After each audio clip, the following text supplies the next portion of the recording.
Hi friends, ಎಲ್ಲರೂ ಹೇಗಿದ್ದೀರಾ? ಎಲ್ಲರೂ ಚೆನ್ನಾಗಿದ್ದೀರಾ ಅಂತ ಅಂದ್ಕೊಂಡಿದ್ದೀನಿ.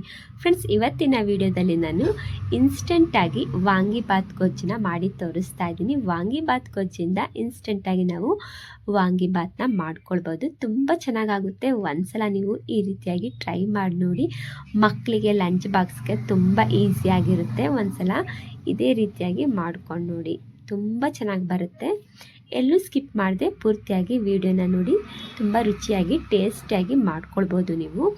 ಬನ್ನಿ, ಇದು ಹೇಗೆ ಮಾಡೋದು ಇನ್ಸ್ಟೆಂಟಾಗಿ ಅಂತ ನೋಡ್ಕೊಂಡು ಬರೋಣ.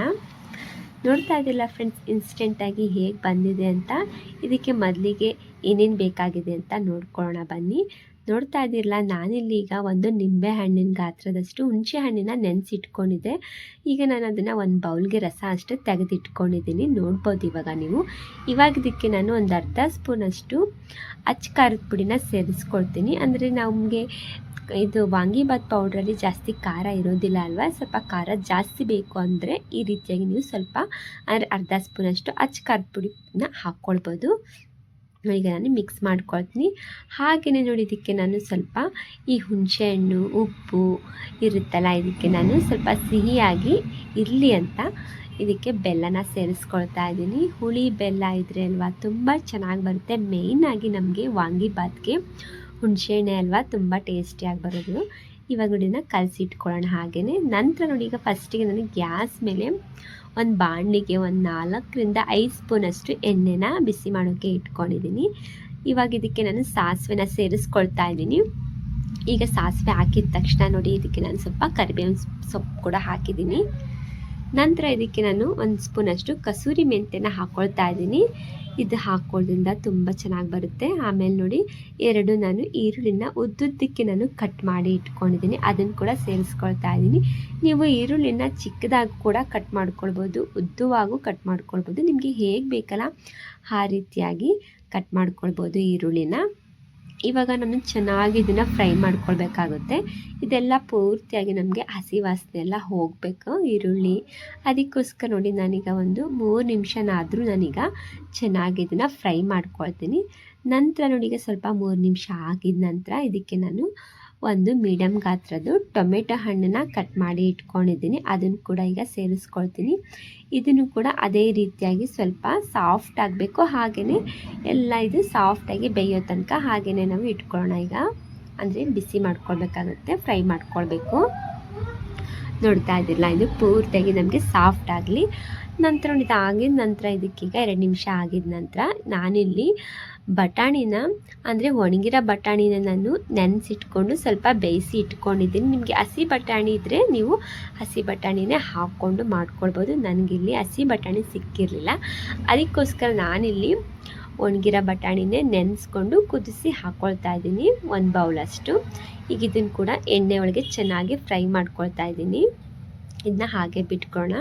ಇದು ಕೂಡ ಎಣ್ಣೆಯಲ್ಲಿ ಚೆನ್ನಾಗಿ ಫ್ರೈ ಮಾಡ್ಕೊಳ್ತಾ ಇದ್ದೀನಿ. ನೋಡ್ತಾ ಇದ್ದಿರಲ್ಲ, ಇದಕ್ಕೆ ನಿಮಗೆ ಬೇಕಂದರೆ ನಿಮ್ಮ ಕಡಲೆಕಾಯಿ ಬೀಜ ಕೂಡ ನೀವು ಹಾಕ್ಕೊಂಡು ಮಾಡ್ಕೊಳ್ಬೋದು. ಇದೆಲ್ಲ ಸ್ವಲ್ಪ ಬೆಂದ ನಂತರ ನಾನಿಲ್ಲಿ ನೋಡಿ ಬದನೆಕಾಯಿನ ಒಂದು 5-6 ಬದನೆಕಾಯಿನ ಕಟ್ ಮಾಡ್ಕೊಂಡಿದ್ದೀನಿ. ಈ ರೀತಿಯಾಗಿ ನನಗಿಲ್ಲಿ ಬಿಳಿ ಬದನೆಕಾಯಿ ಸಿಕ್ಕಿರಲಿಲ್ಲ, ಅದಕ್ಕೋಸ್ಕರ ನಾನಿಲ್ಲಿ ನೋಡಿ ಕರಿ ಬದನೆಕಾಯಿನ ನಾನು ಹಾಕ್ಕೊಳ್ತಾ ಇದ್ದೀನಿ. ಯಾವ ಬದನೆಕಾಯಿಲಾದರೂ ನಾವು ಮಾಡ್ಕೊಳ್ಬೋದು ವಾಂಗಿಬಾತ್ನ. ರುಚಿ ಅಂತೂ ಅದೇ ರುಚಿ ಕೊಡುತ್ತೆ. ನಮಗೆ ಇದೇ ಬದನೆಕಾಯಿ ಬೇಕು ನಮಗೆ ಅಂತ ಅನ್ನೋ ಹಾಗಿಲ್ಲ, ಯಾವುದಾದ್ರೂ ನಮಗೆ ವಾಂಗಿಬಾತ್ಗೆ ಮಾಡ್ಕೊಳ್ಳೋಕ್ಕೆ ಈಸಿ ಆಗುತ್ತೆ. ಅದಕ್ಕೋಸ್ಕರ ನನಗೆ ಈ ಬದನೆಕಾಯಿನೇ ನನಗೆ ಮಾರ್ಕೆಟಲ್ಲಿ ಸಿಕ್ಕಿತ್ತು, ಅದಕ್ಕೋಸ್ಕರ ಇದರಲ್ಲೇ ಹಾಕಿ ನಾನು ಮಾಡಿಕೊಂಡು ನಿಮಗೆ ವಾಂಗಿಬಾತ್ ಗೊಜ್ಜನ್ನ ಮಾಡಿ ತೋರಿಸ್ತಾ ಇದ್ದೀನಿ.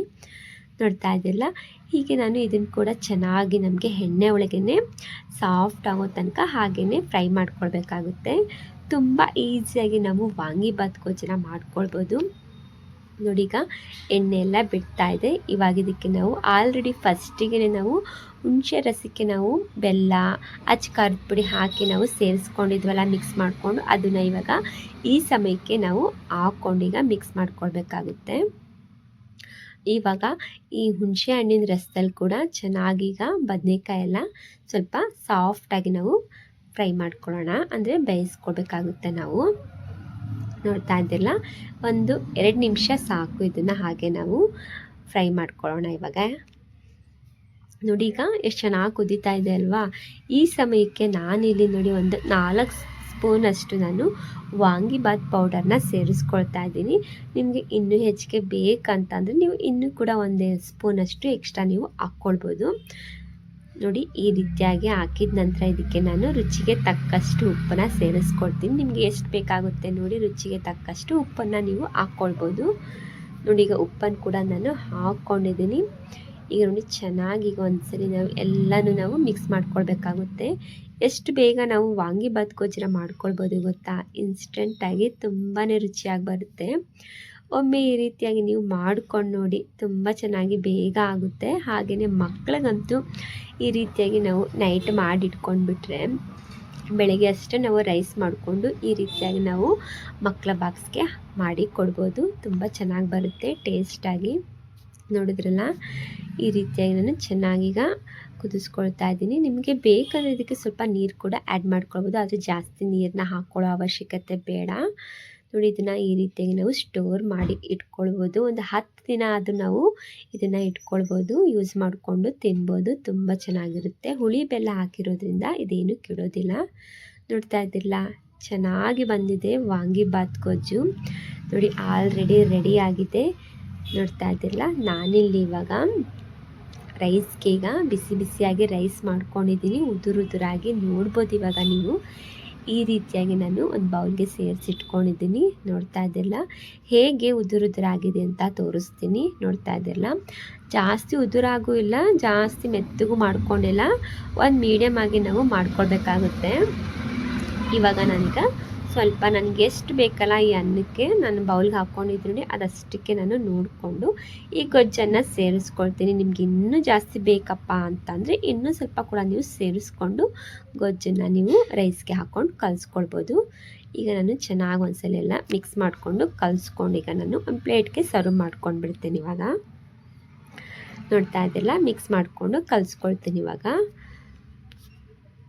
ನೋಡಿದ್ರಲ್ಲ ಫ್ರೆಂಡ್ಸ್, ಹೇಗೆ ಬಂದಿದೆ ಅಂತ ವಾಂಗಿಬಾತು ಗೊಜ್ಜು ಮಾಡಿಕೊಂಡು ಇನ್ಸ್ಟೆಂಟಾಗಿ ನಾವು ವಾಂಗಿಬಾತನ್ನ ಹೇಗೆ ಮಾಡ್ಕೊಳ್ಳೋದು ಅಂತ ಸುಲಭವಾಗಿ ಇವತ್ತಿನ ವಿಡಿಯೋದಲ್ಲಿ ತೋರಿಸಿದ್ದೀನಿ.